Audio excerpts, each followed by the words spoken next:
Lutte kurde, ici et ailleurs, le podcast.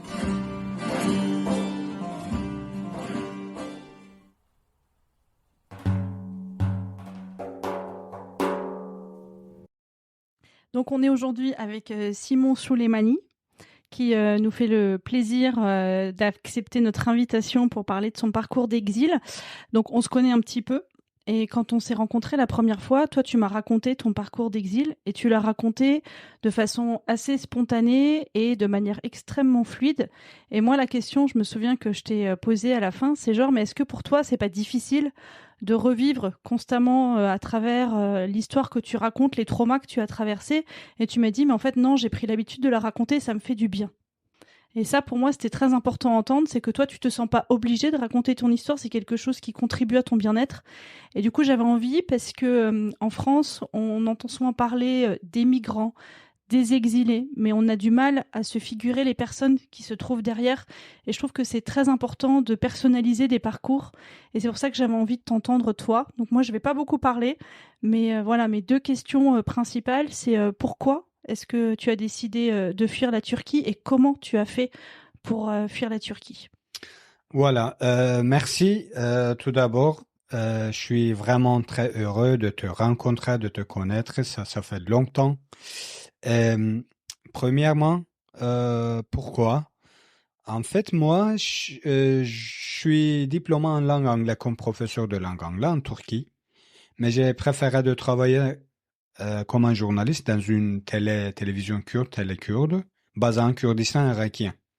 Donc, j'étais à Ankara, au capitale de Turquie.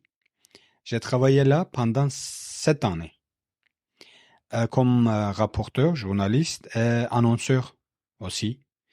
Nous avons un bureau, on a travaillé là. J'étais toujours avec les députés kurdes à Ankara.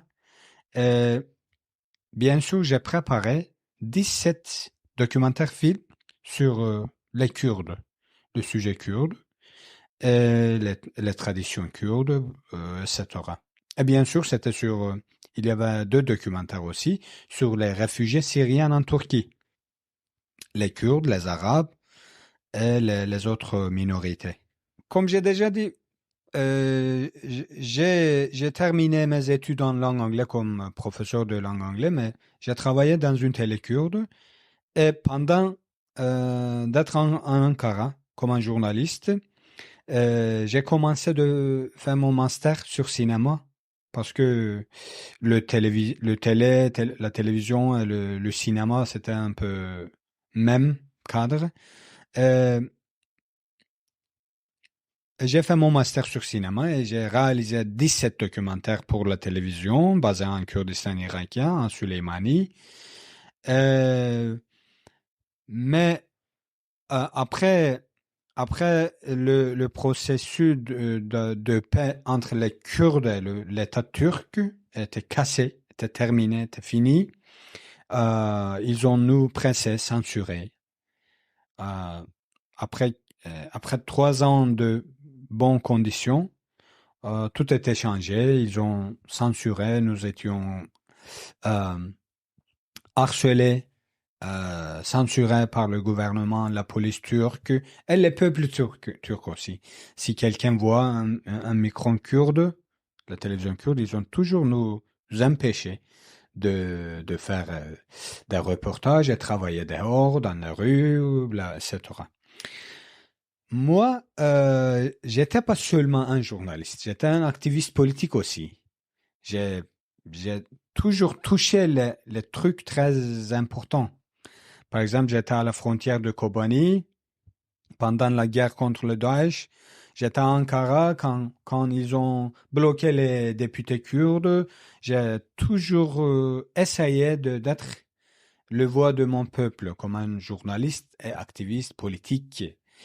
Euh, Après tentative coup d'État en Turquie, en fait, il y avait un dictateur chez nous, en Turquie, mais après la tentative coup d'État en Turquie, en 2016, il est devenu un vrai dictateur. Ils ont fermé toutes les institutions kurdes, les organisations des opposants, les Kurdes, les Alevis, les gauchistes, les minorités, les chrétiens, par exemple, les Arméniens, les Grecs et les autres minorités chaldéennes, assyro-chaldéennes en Kurdistan, en Turquie aussi.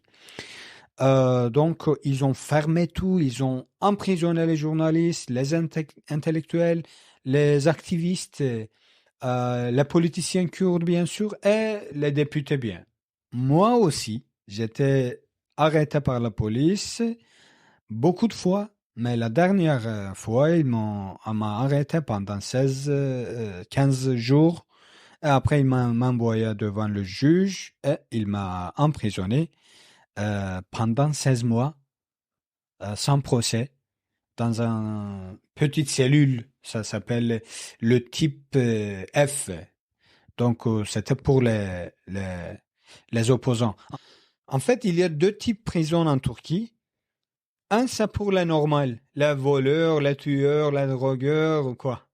L'autre, ça s'appelle type F, c'est pour les terroristes. Euh, Terroristes, c'est-à-dire les opposants, les Kurdes, tout d'abord, et bien sûr les autres, les gauchistes, les opposants, et les gulenistes aussi. Il y a beaucoup de terroristes en Turquie, si on dit comme ça.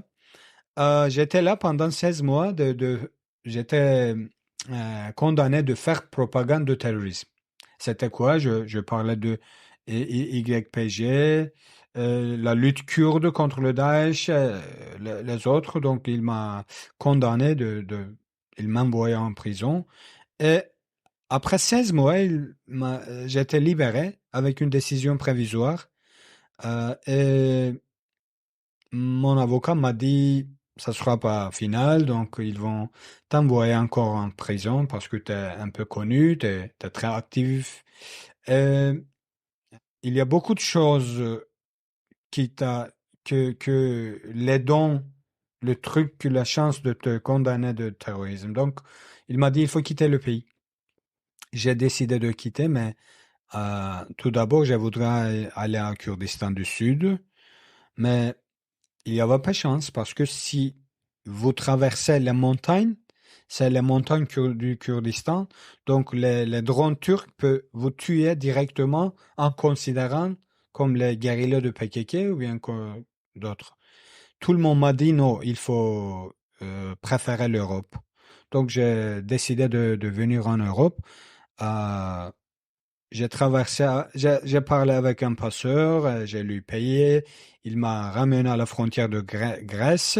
Il y a une rivière, c'est-à-dire une fleuve entre la Turquie et la Grèce. Nous étions là, mais après quelques minutes, c'était en 2019. Après quelques minutes, la gendarmerie turque est venue là, ils ont euh, pris les lanternes sur nous, les siffles. Il y avait quelques autres, ils ont parti. Euh, le, le guide aussi, il y avait un jeune Afghan avec nous pour nous guider pendant le territoire grec. Il est aussi parti. Donc j'étais seul, toute seule là. J'avais pas chance de retourner parce que la gendarmerie peut me arrêter, me torturer. Il peut me contrôler mon nom avec le numéro de citoyen sur le système directement et m'envoyer en prison. Mais tout d'abord, ils vont me torturer. Donc j'ai décidé de traverser la rivière, la fleuve moi-même, seul. J'ai jeté mon sac à dos et j- j'ai sauté dans la rivière et j'ai nagé. Mais c'était novembre, c'était très froid, il y avait gendarmerie turque derrière moi, c'était vraiment stressé, peur. Donc au milieu de la rivière, j'ai réalisé que j'ai crampe dans mon main à droite. J'ai pas pu boucher et nager.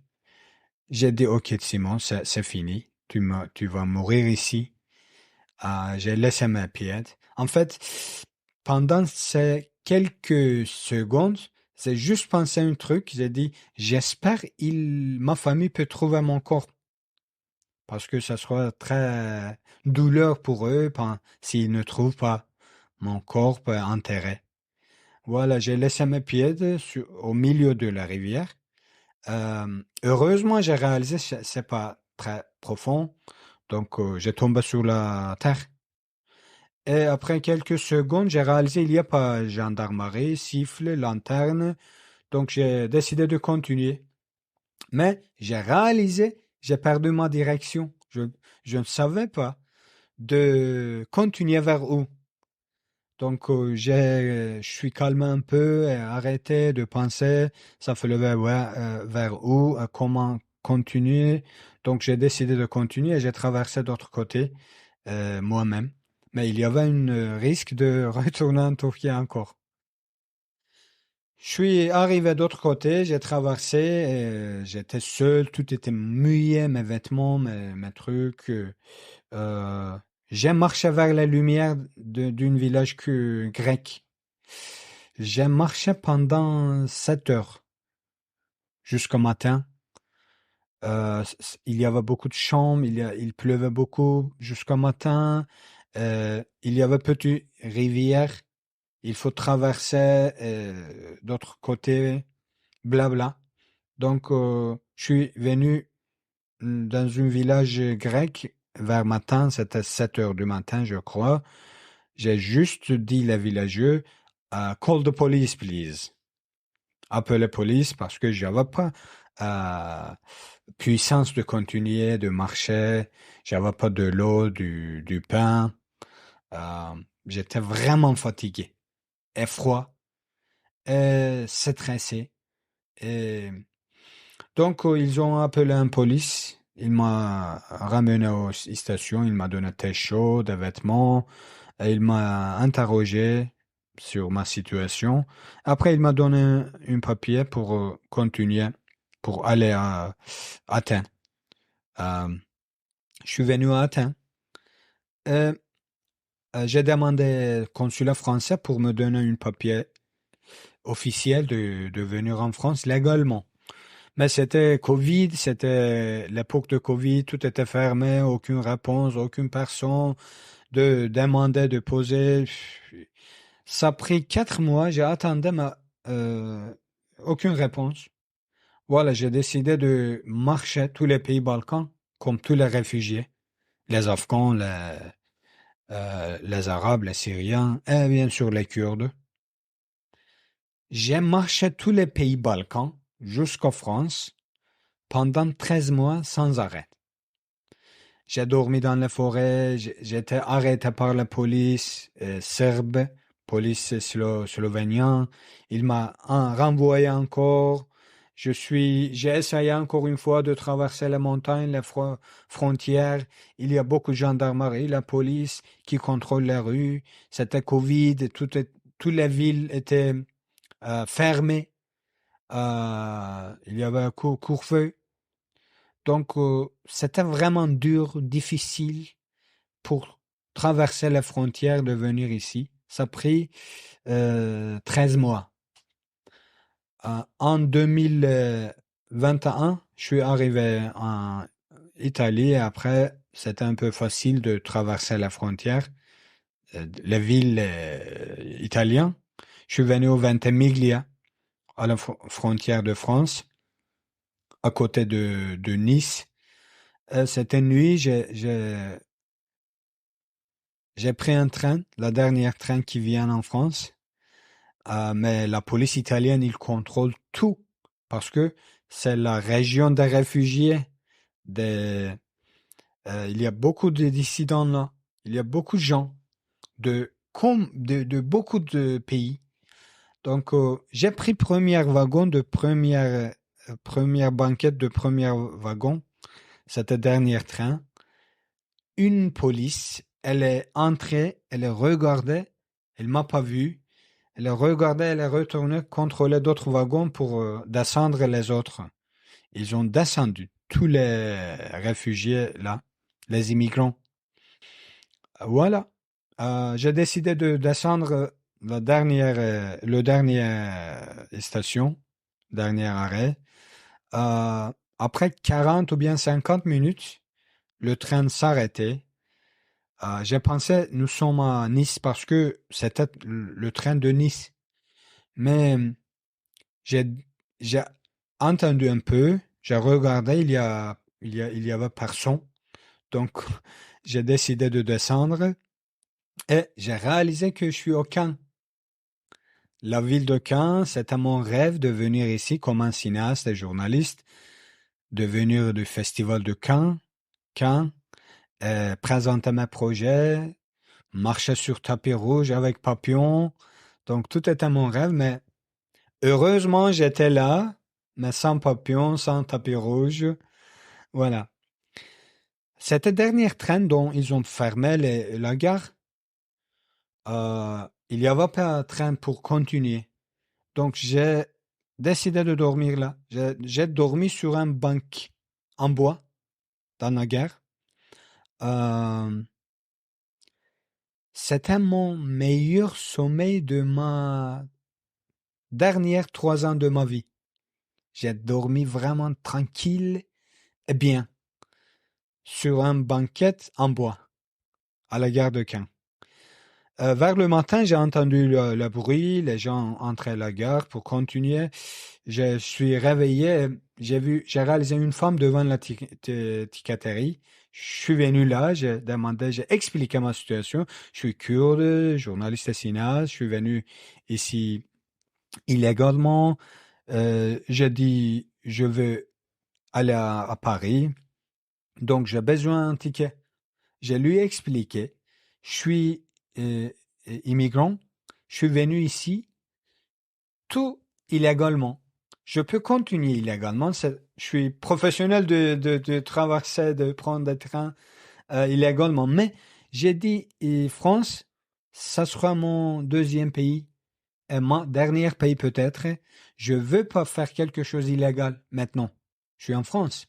Donc, si vous m'achetez un ticket, je vais vous payer après. Elle était choquée, elle a dit non, c'est bon. Elle m'a acheté un ticket pour venir à Paris.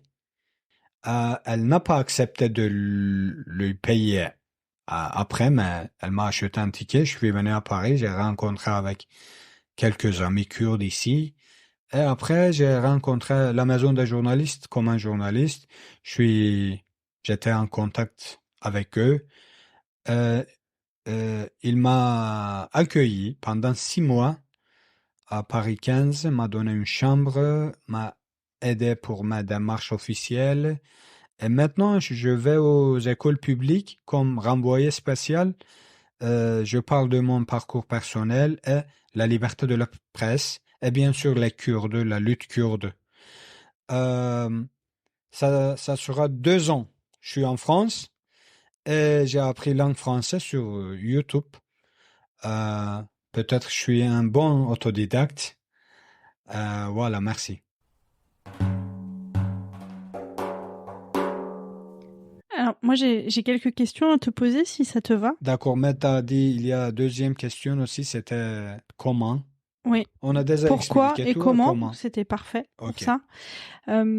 Alors, moi, il y a une question, enfin, j'ai plusieurs questions à te poser, mais la première, c'est vraiment une question qui va intéresser les juristes qui nous écoutent. C'est que en Europe, il y a quelque chose qui s'appelle la réforme ou la loi Dublin, et qui dit que quand un réfugié arrive dans un pays européen, il est obligé de faire sa demande d'asile dans le premier pays où on a pu attester de sa présence. Donc toi, en Grèce, tu es passé par la police, donc sans doute que la police a pris tes empreintes digitales. Est-ce que tu sais comment c'est possible que tu aies pu faire quand même une demande d'asile en France et que tu n'as pas été obligé de retourner en Grèce? oui, c'est ça. La loi, ça s'appelle loi Dublin. Donc, tous les réfugiés qui sont arrêtés dans un pays européen comme Slovénie, Croatie, Hongrie ou bien Grèce, ils sont obligés de rester là. Mais la Grèce, c'est dehors. Parce que tout le monde vient là tout d'abord.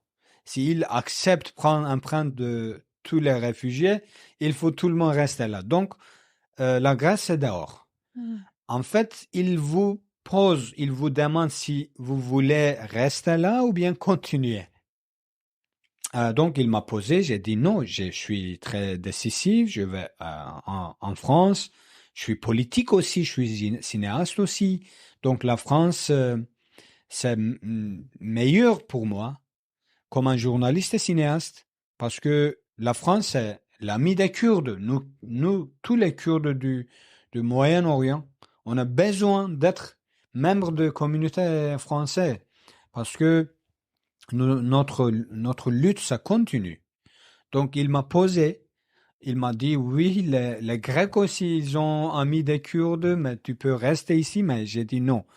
Oui, je sais bien sûr les Grecs, les Grecs aiment les Kurdes, ils aident les Kurdes, mais comme un cinéaste, je veux y aller. Je veux aller en France parce que je veux réaliser des films aussi ici. Moi, je suis cinéaste aussi. J'ai terminé mes scénarios. En fait, donc la France est la mère du cinéma aussi. Le cinéma est né ici. Donc, euh, la question, c'est vrai. Bien sûr, si vous êtes arrêté dans un pays européen, il faut rester là. Mais la Grèce, c'est dehors. Euh, il y a 3 ans, je crois, il y a énormément d'immigrants dans les pays européens, Balkans aussi. Il y a beaucoup de gens qui quittent leur pays original. Donc, la loi, parfois, ne marche pas. D'accord, je comprends. Et toi, bon, maintenant tu parles très bien français, mais en tout cas, c'était pas le cas quand tu es arrivé. Tu disais que tu avais appris le français avec YouTube. Quand tu étais encore dans ton pays et que tu as décidé de migrer, qu'est-ce qui fait que tu as choisi la France? C'est vraiment la dimension cinéma, parce que tu aurais aussi, comme tu es anglophone, tu aurais aussi pu choisir un pays, soit l'Angleterre directement, soit des pays où on est plus anglophone, parce que c'est vrai qu'en France, on parle pas beaucoup anglais, on parle quand même essentiellement français. Donc ce choix, c'est vraiment lié à ta volonté artistique? C'est ça. Mais tous mes amis m'ont dit il faut y aller dans un pays anglophone parce que je parle anglais très bien. J'ai fait beaucoup d'émissions pour les médias internationaux comme BBC, Al Jazeera anglais. Donc, tout le monde m'a proposé, non, ok, tu peux faire le cinéma là aussi. Mais en fait, le cinéma est l'amitié des Français contre les Kurdes. Il m'a pressé, il m'a aidé, m'a poussé de venir ici. Parce que je ne veux pas seulement réaliser les films. Je continue ma lutte ici aussi. J'ai reçu mes papiers officiels ici. Je suis sous la euh, protection du gouvernement français maintenant, comme un journaliste politicien. Et je suis sûr, euh, je serai heureux en France avec la communauté française. Et ça m'a donné euh, une chance d'apprendre une autre langue aussi, comme français. Mais bien sûr, j'étais vraiment décisif. La France, voilà, la France, juste la France. Euh, il y a 300 000 Kurdes en France. Et la culture, ça ressemble un peu. Et la langue kurde français aussi, c'est même famille. Et la France est le seul pays qui soutient avec les Kurdes culturellement et militairement aussi. Donc les Kurdes aujourd'hui veulent euh, survivre dans la région qui est toujours en colère, en chaud, avec l'aide de France, avec coordination de la France aussi. Donc aujourd'hui, je suis vraiment heureux d'être ici, d'apprendre la culture française, langue française. Et euh, moi, je vraiment veux être un pont entre le Kurdistan et la France, culturellement, politiquement, bien sûr, et peut-être médiatiquement. Voilà, les deux trucs sont les raisons de venir ici. Tu disais que quand tu as traversé ce fleuve, tu as laissé ton sac à dos, donc tu étais juste avec tes habits et très peu de choses avec toi. Ensuite, tu as traversé plus de 10 pays. Comment est-ce qu'on survit dans ces moments-là? Comment est-ce qu'on se vêtit? Comment est-ce qu'on se nourrit? Où est-ce qu'on se met à l'abri quand on a besoin de dormir, qu'on veut pas être agressé, qu'on veut pas être soumis aux problèmes de température? Comment on s'en sort? Voilà, en fait, quand je suis venu en Grèce, j'avais seulement mon permis de conduire en Turquie parce que le gouvernement turc a bloqué mon passeport et mon carte d'identité. Donc, j'avais pas chance de les utiliser. Euh, Quand j'étais en Grèce, j'ai j'ai rencontré les Kurdes là et j'ai reçu l'argent de Turquie par mes amis, ma famille. Ils m'ont envoyé l'argent sur leur compte, leur euh, passeport. Et pendant tous les pays, on a utilisé ça. Ils m'ont envoyé l'argent sur les noms d'autres amis dans les pays Balkans, dans la rue. Pour survivre, il faut toujours rester forte là, parce que il faut marcher beaucoup, il faut dormir assez, un peu. Il y avait beaucoup de fois qu'on a dormi dans la forêt, sans nourrition, sans de l'eau, sans eau. C'était vraiment dur. Et les pays Balkans, ils ont très froid. Ils font toujours frais. Et c'est un peu montagneux. C'est pas comme les pays européens qui sont plats. Pendant le trajet, pendant le parcours de venir ici, on a rencontré beaucoup de fois avec le mort, de mourir ou bien survivre. C'était vraiment difficile. Mais pour continuer la vie, on a toujours utilisé, demandé, moi par exemple, parce que il y avait beaucoup d'amis qui ont le passeport turc ou bien passeport syrien, irakien, afghan aussi. Mais moi, j'avais pas le passeport, donc j'ai toujours demandé les amis de m'aider. Et il y a une autre chose, vous pouvez pas courir beaucoup de l'argent sur vous pendant les frontières, parce que les polices européens, si vous arrêtez là, ils prennent l'argent, vêtements, le sac pour vous empêcher de traverser la forêt. Ils vous poussent de retourner vers d'autres pays. C'était toujours comme ça. Donc, c'était risque de courir beaucoup de prendre beaucoup de l'argent dans notre pochette. Oui, en fait, c'est une miracle peut-être on a survécu. J'ai entendu beaucoup de choses. J'ai vu beaucoup de choses pendant la rue, dans la forêt, dans les rivières. Il y a beaucoup de rivières aussi dans les pays Balkans. Et les montagnes. Il y avait beaucoup de gens qui sont tués ou bien morts dans la forêt.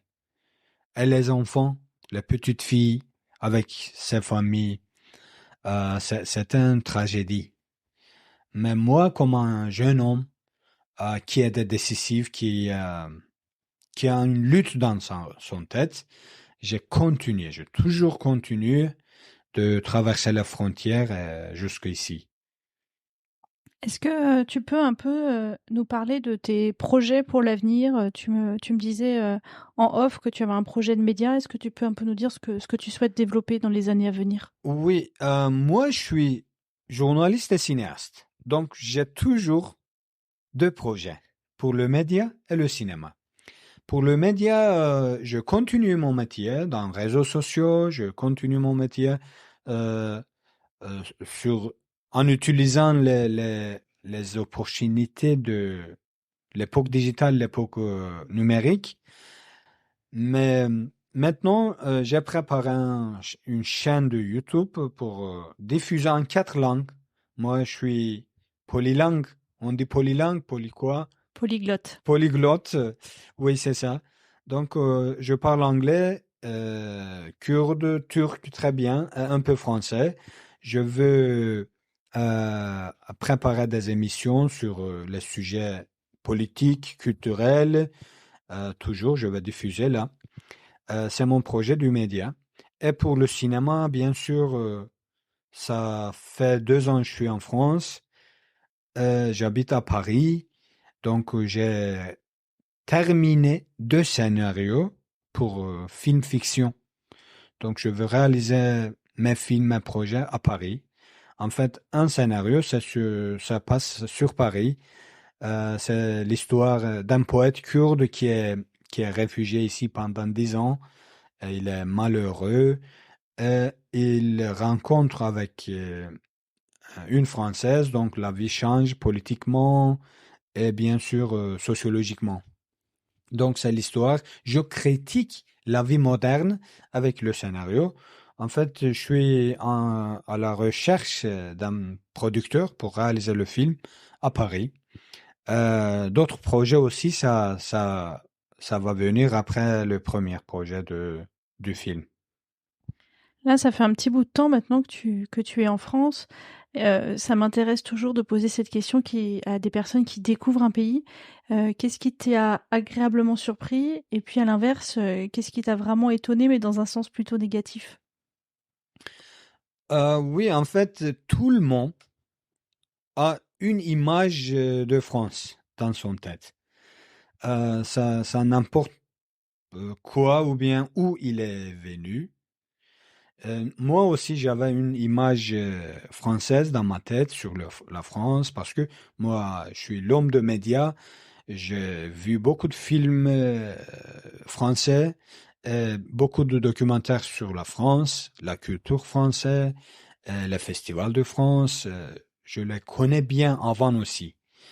Mais je suis venu ici, vraiment, j'ai réalisé ici, c'est un petit monde. Il y a beaucoup de gens ici, d'Afrique, de Moyen-Orient, de Pacifique, du Nord. Donc, c'était une surprise pour moi. J'avais pas, il y a beaucoup de gens comme ça. Et les réfugiés, ils ont tout comme moi. Ils ont réfugié, ils ont quitté leur pays, spécialement à Paris. Il y a beaucoup de gens là. C'était une surprise pour moi. Euh, D'autres choses comme une mauvaise surprise, c'était le Paris, c'est très sale. Il y a beaucoup de poubelles dans la rue. Les gens toujours jettent. Ils pillent dans la rue. C'était surprise pour moi, mais c'était pas une bonne surprise. Alors Troisième. tu vois, toi tu es kurde et mon père est français de Lorraine et en fait il fait exactement le même constat que toi. À chaque fois qu'il vient à Paris, il me dit «Oh, mais qu'est-ce que c'est sale!» Oui, c'est ça. Oui. Mais je suis heureux que les Kurdes ici, plus que 300 000 Kurdes en France, ils ont bien adopté, ils ont bien intégré ici les Kurdes. Ils travaillent bien, beaucoup. Ils apprennent langue, ils apprennent culture. Ils ont réuni politiquement ici.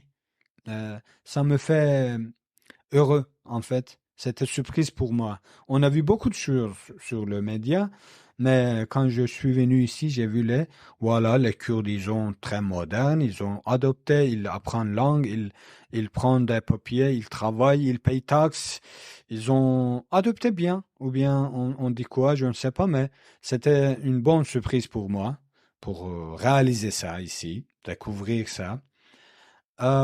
Oui, mais une autre bonne chance, c'était la maison des journalistes. Ah bah tu me Oui, devances parce que j'allais te dire, je voudrais te poser une dernière question et c'était précisément, voilà, est-ce que tu peux nous parler de la maison des oui, oui, journalistes? Parce que c'est un lieu quand même important qui est pas très très connu. Après, c'est un lieu petit, mais je pense que aussi dans ton parcours, ça a eu un rôle important. c'est ça. La maison des journalistes m'a donné une chance d'aller les écoles publiques comme renvoyé spécial, de par là mon parcours personnel, de mon projet, de mon histoire, mon histoire personnelle, et les Kurdes, bien sûr, parce que je parle de Kurdistan et les Kurdes, la lutte kurde, ça me fait bien.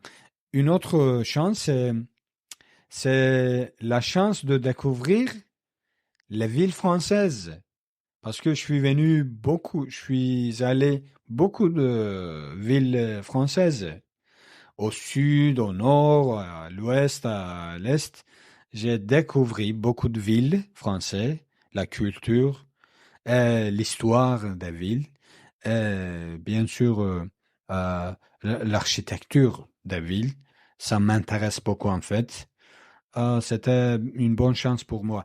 La maison des journalistes, c'est une maison des journalistes qui accueille les journalistes en exil en France, spécialement les journalistes qui sont quittés leur pays originaire, obligatoirement vraiment, euh, qui sont en danger de la vie ou bien en danger de l'expression, de liberté. Donc, ils sont venus ici. Ils ont 14 chambres accueillent, qui hébergent les journalistes pendant 6 mois. Chaque 6 mois, ils remplacent les nouveaux. Et pendant 6 mois, vous pouvez démarcher tous les trucs officiels ici en France. Donc, ça nous donne une bonne chance. Et la maison des journalistes m'a donné chance de rencontrer beaucoup de journalistes et institutions françaises pendant 2 ans. Je suis vraiment heureux de les rencontrer. C'est ça. Et un tout dernier mot, est-ce que tu peux nous dire comment on fait si on a envie de suivre ton travail, sur quels réseaux sociaux, sur quel support on peut retrouver ton travail? Ah oui, j'ai mes comptes de toutes les manières réseaux sociaux, comme Simon Suleimani, YouTube, Twitter, Facebook, Instagram. Je toujours essaye d'être le voix de mon peuple comme un journaliste et cinéaste qui a en conscience de la réalité qui se passe en Kurdistan, mon peuple, ma langue, ma culture et mon pays qui est divisé en quatre par 4 pays. J'ai une chance de parler en anglais aussi, ça me donne une chance de euh, suivre les autres parties du Kurdistan entre eux. Je suis heureux d'avoir chance d'utiliser librement les réseaux sociaux en France parce que c'est pas libre, c'est pas, nous n'avons pas chance d'utiliser les réseaux sociaux librement en Turquie ou bien en Kurdistan, malheureusement. Mais je suis heureux, je suis libre, j'utilise ça comme je veux. Et ta chaîne YouTube s'appelle? Simon Media. Voilà, donc à suivre puisqu'il y aura des reportages dans différentes langues, dont en français pour les Oui, personnes. on commencera dans 2 semaines. Je commence. Alors du coup, quand le podcast sortira, ça aura sans doute déjà commencé, donc vous pouvez y aller dès à présent. Ok, super. Merci Simon. Merci à toi. Je vous souhaite une bonne continuation de votre nouveau chaîne de podcast. Et on aura peut-être l'occasion de se retrouver sur cette chaîne. Oui. Sur d'autres sujets. Lutte kurde, ici et ailleurs, le podcast.